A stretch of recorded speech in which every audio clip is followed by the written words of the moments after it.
एक ऐसा college professor जो एक क्रिमिनल की तरह सोचता है और जेल में कैद अपनी बीवी को भगाने के लिए वो हर हद पार कर देता है। दोस्तों, आज की फिल्म की कहानी बड़ी जबरदस्त होने वाली है। इस कहानी में दिखाया जाता है कि जब कानून किसी आम शहरी का साथ नहीं देता तो वो कानून को किस तरह अपने हाथ में लेकर ही लीगल काम करता है। तो टाइम वेस्ट किए बिना चलते हैं अपनी कहानी की तरफ। इस कहानी के आगाज में हम एक छोटी सी फैमिली को देखते हैं। आदमी का नाम जॉन है जो कि कॉलेज में एक प्रोफेसर है। जॉन की वाइफ का नाम लारा है जो कि एक हाउसवाइफ है और इनका एक 6 साल बेटा लूक भी है। बाकी फैमिलीज की तरह ये भी अच्छे से जिंदगी गुजार रहे होते हैं। लारा ने जॉन और लूक के साथ साथ पूरे घर को संभाला होता है। लारा कहीं जाने के लिए जब अपना कोट पहनने लगती है तो उसे उस पे खून का एक दाग नजर आता है। लारा उसे साफ करने के लिए वॉशरूम में जाती है तो उसी वक्त डोरबेल होती है। जॉन जब दरवाजा खोलता है तो ये पुलिस होती है। पुलिस वाले असल में लारा को अरेस्ट करने आते हैं क्योंकि एक रात पहले लारा जब अपने ऑफिस से वापस आ रही होती है तो उसकी गाड़ी के पास उसके बॉस की लाश होती है। लारा जब कातिल से टकराती है तो लारा के कोट का बटन उसके कपड़ों के साथ अटक कर टूट जाता है और जहां लारा ने अपनी गाड़ी खड़ी की होती है बटन भी वहीं गिरता है। लारा की कार के साथ आग बुझाने वाला सिलेंडर भी रखा होता है जिससे कातिल ने लारा की बॉस को मारा था। इस सिलेंडर के साथ ब्लड लगा होता है। लारा जब इसे उठाकर साइड पर फेंकती है तो खून उसके कोट पे लग जाता है। जॉन पुलिस को रोकने की बहुत कोशिश करता है मगर पुलिस अपना काम पूरा करती है और लारा को अपने साथ ले जाती है। जॉन और लूक बहुत परेशान होते हैं।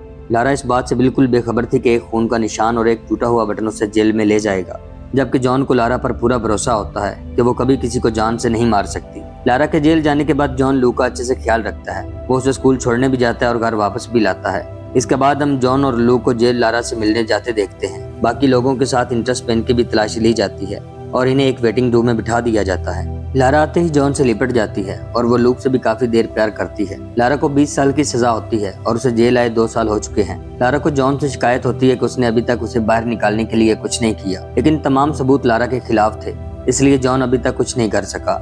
लारा जॉन से कहती है कि मैं चाहती हूँ कि तुम इलेक्शन लड़ो और जीतो ताकि तुम खुद मुझे बाहर निकाल सको। जॉन के अलावा सब लारा को एक कातिल समझते हैं, लेकिन जॉन को अपनी वाइफ के बेगुनाह होने पर यकीन होता है और वो लारा को बाहर निकालने का वादा करता है। मुलाकात का वक्त खत्म होने के बाद लारा की तलाशी ली जाती है और इसे अपने सेल में भेज दिया जाता है। जॉन इस मुलाकात के बाद बहुत बेचैन हो जाता है और उसने इरादा कर लिया है कि वो लारा को हर हाल में जेल से निकलवा कर रहेगा। वो लारा के केस की फाइल को निकालकर स्टडी करता है और अगली सुबह वो मैयर से मिलने चला जाता है। ये मैयर असल में लारा का वकील भी होता है। जॉन मैयर से बोलता है कि अगर हम उस औरत को तलाश कर लें जिसने मर्डर किया था तो बात बन सकती है। आगे से मैयर कहता है कि अदालत ने पीसीआरए रिजेक्ट कर दिया है, इसलिए हम कोई नया एविडेंस सबमिट नहीं कर सकते। इस पे जॉन कहता है फिर हमें अपना केस सुप्रीम कोर्ट में ले जाना होगा। ये सुनकर मैयर जॉन को बताता है कि कोई भी डिसेंट वकील सुप्रीम कोर्ट में फाइल केस नहीं करेगा क्योंकि पिछले 30 सालों से सुप्रीम कोर्ट ने हाई कोर्ट का कोई भी केस हल नहीं किया।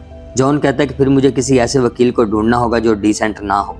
इस पे वकील बोलता है कि ठीक है, मैं लारा की फाइल सुप्रीम कोर्ट में सबमिट कर दूंगा, लेकिन तुम्हें चाहिए कि लारा के केस को खुद स्टडी करो और उसके खिलाफ एविडेंस को देखो और इस बात को तस्लीम करो कि लारा अपनी सजा से पहले जेल से रिहा नहीं हो सकती। जॉन को मैयर की बात पसंद नहीं आती और वो यहाँ से उठकर चला जाता है। सीन चेंज होता है और हम जॉन को लारा से मुलाकात करते देखते हैं। ये मुलाकात इनके बीच बहुत इमोशनल होती है। ये दोनों बात करने के बजाय रोते हैं क्योंकि ये एक जज्बाती मुलाकात बन जाती है और लारा वक्त खत्म होने से पहले यहाँ से चली जाती है। जॉन जब घर आता है तो इसके पेरेंट्स और भाई मिलने आते हैं। लारा का इन सबको बहुत अफसोस होता है और ये सब जॉन से हमदर्दी बांटने आते हैं।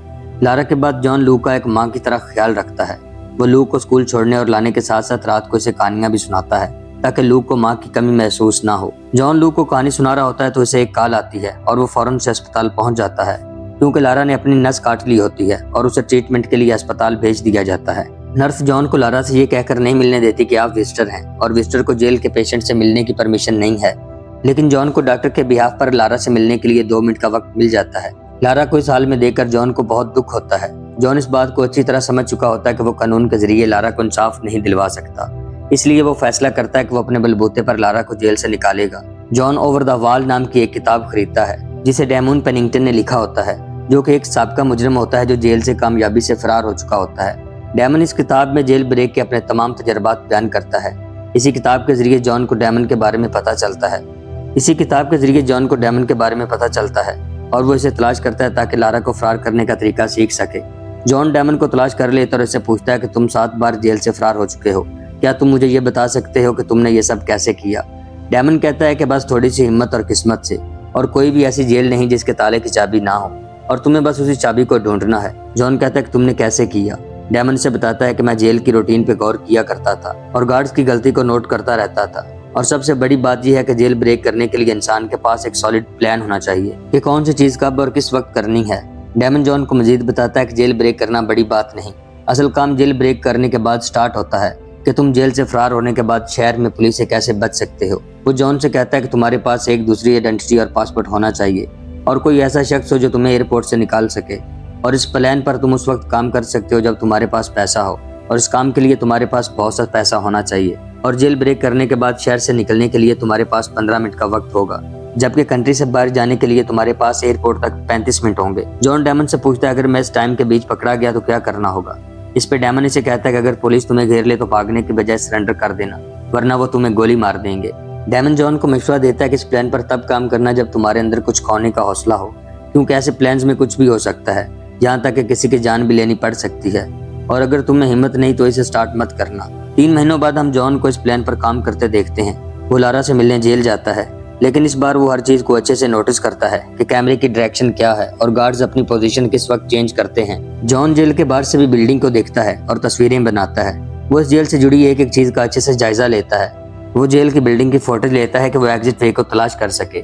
जॉन के लिए सबसे बड़ा चैलेंज आइडेंटिटी चैलेंज का होता है, इसलिए वो ऐसे लोगों को ढूंढना स्टार्ट कर देता है जो डुप्लीकेट आइडेंटिटी बनाते हैं। इस काम के लिए वो ऐसी जगह जाता है जहाँ ड्रग्स बेचे जाते हैं। जॉन यहाँ एक आदमी से ड्रग्स खरीदता है और इसी बहाने वो उस आदमी से कहता है कि मुझे एक डुप्लीकेट पासपोर्ट चाहिए, लेकिन ये आदमी जॉन को यहाँ से जाने का बोलता है। जॉन जाने के लिए अपनी गाड़ी में बैठा होता है तो ये आदमी जॉन से बोलता है कि पासपोर्ट बनाना एक मुश्किल काम है, लेकिन इसके लिए भारी रकम लगेगी। जॉन कहता है कि मैं पैसे देने को तैयार हूँ।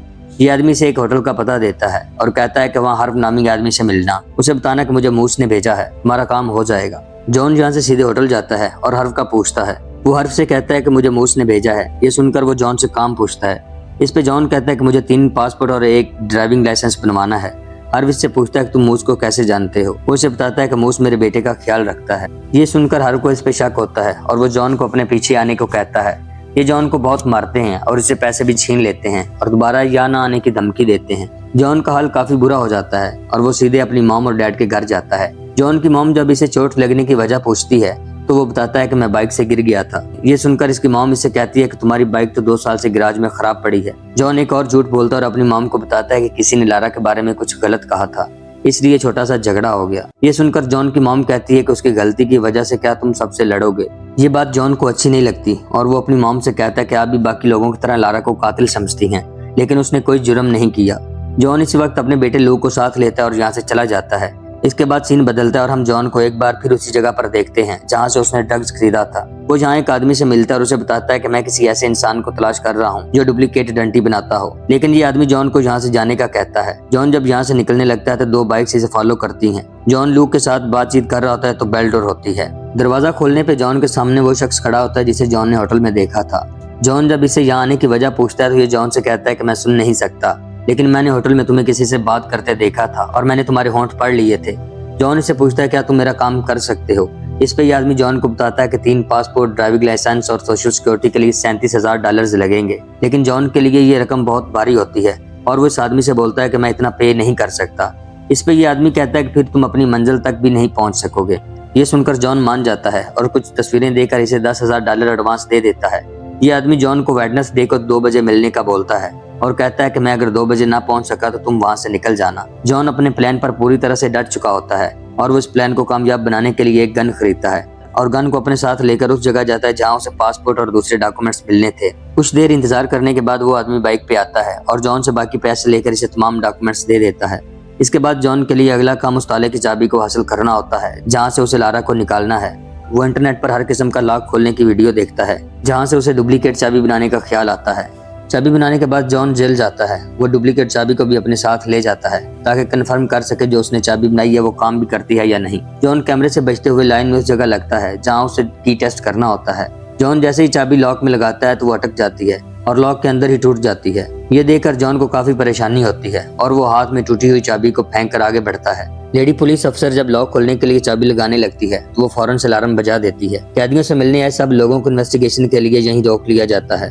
सबसे पहले जॉन को इन्वेस्टिगेट किया जाता है। वो सीसीटीवी में भी देखते हैं, लेकिन जॉन अपने प्लान के मुताबिक काम करता है, इसलिए वो किसी हद तक बच जाता है।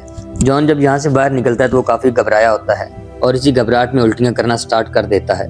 और एक डिटेक्टिव जॉन को ये सब करते देख लेता है। डिटेक्टिव को जॉन की घबराहट की वजह से उस पर शक होता है। वो लेडी पुलिस अफसर के साथ अक्सर जॉन के घर के बाहर दिखाई देता है। डिटेक्टिव को अपने सोर्सेज से पता चलता है कि जॉन अपना घर बेच रहा है। इससे डिटेक्टिव को जॉन पर मजीद शक होने लगता है। इसके बाद सीन चेंज होता है, हम जॉन को एक पार्क में देखते हैं जहाँ वो लूक को घुमाने लाता है। यहाँ लूक की क्लासमेट कैरी की माम निकोल भी जॉन के साथ बैठी होती है।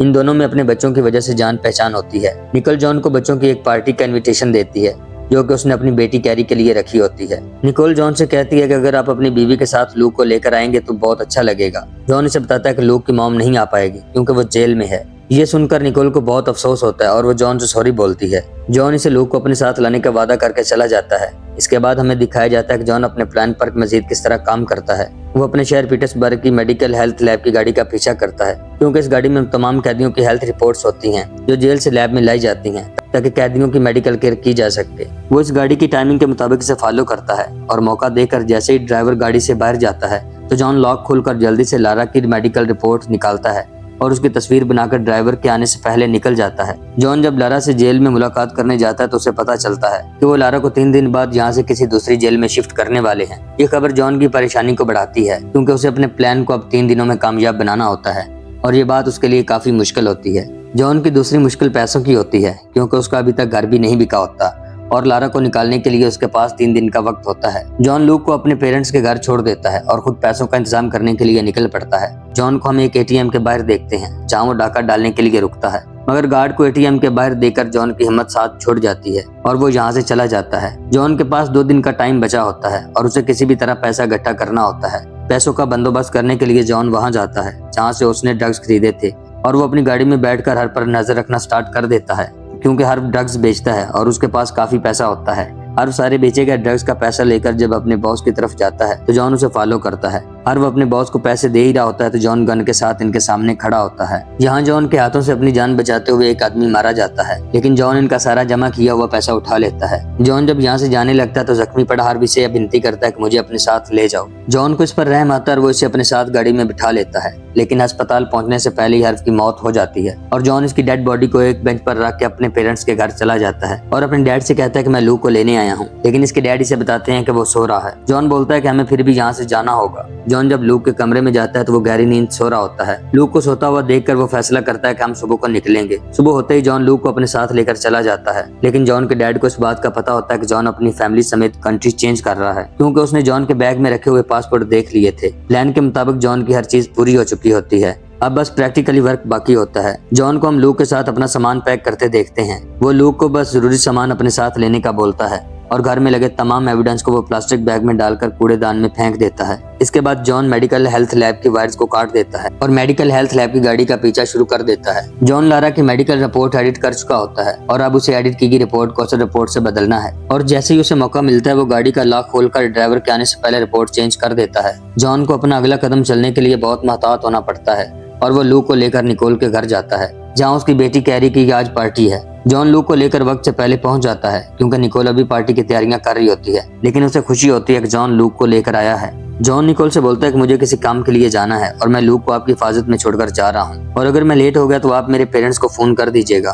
क्योंकि मैंने लूक की पॉकेट में उसके ग्रैंडफादर का कॉन्टैक्ट नंबर डाल दिया है। निकोल इसे पूरी तसल्ली देती है कि मैं लूक का अच्छे से ख्याल रखूंगी। इसके बाद सीन बदलता है और हम एक लेडी डॉक्टर को देखते हैं जो कि लारा की ब्लड रिपोर्ट चेक करती है जिसमें उसे खतरनाक सिम्टम्स मिलते हैं। वो लारा को यूनिवर्सिटी हॉस्टल में शिफ्ट करने का बोलती है और ड्राइवर को एम्बुलेंस निकालने को कहती है। दूसरी तरफ पुलिस के हाथ कुछ ऐसे एविडेंस लगते हैं जो कि जॉन के बारे में होते हैं और इन एविडेंस का तल्लुक कुछ झगड़े से होता है जिसमें उसे ड्रग सेलर्स को मारना पड़ा था। जॉन एम्बुलेंस को फॉलो करता हुआ जेल के बाहर खड़ा होता है। एम्बुलेंस जब लारा को लेकर यहाँ से निकलती है तो जॉन प्लान के मुताबिक इसे फिर से फॉलो करता है। पुलिस की कस्टडी में लारा को अस्पताल एडमिट कर दिया जाता है। पुलिस जब जॉन के घर जाती है तो उसे मजीद एविडेंस मिलते हैं जो कि जॉन के खिलाफ होते हैं। पुलिस को खबर मिलती है कि लारा को अभी अभी यूनिवर्सिटी हॉस्पिटल शिफ्ट किया गया है। ये सुनकर डिटेक्टिव अपने जूनियर से कहता है कि तुम हॉस्पिटल कॉल करो और उनसे कहो कि हम 10 मिनट में वहाँ पहुँच रहे हैं। लेकिन पुलिस के पहुँचने से पहले ही जॉन लारा के रूम में डॉक्टर बनकर जाता है और यहाँ पे मौजूद पुलिस वालों को गन पॉइंट पर रख के इन्हें बांध देता है और कमरे को लॉक लगाकर रूम से निकल जाता है। जॉन लारा को अस्पताल से लेकर निकलता है। इससे पहले पुलिस यहाँ पहुंच जाती है।